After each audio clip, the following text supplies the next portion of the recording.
नाशिकच्या त्र्यंबकेश्वरमध्ये पत्रकारांना मारहाण करण्यात आली। ठेकेदाराच्या गुंडांकडून पत्रकारांना मारहाण केल्याचं होतं। मारहाणीत काही पत्रकार जखमी झाल्याची माहिती आहे। छगन भुजबळांनी जखमी पत्रकारांची भेट घेतली।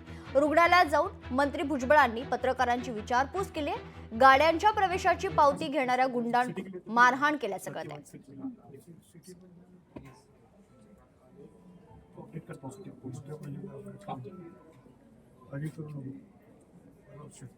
दोन दिवसात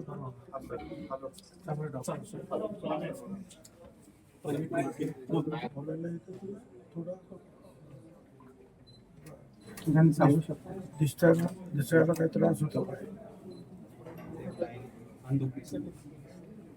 एक डोळ्याचा फक्त थोडंसं आपण चेक करून सिटी के लिए तो भी सर बात सिटी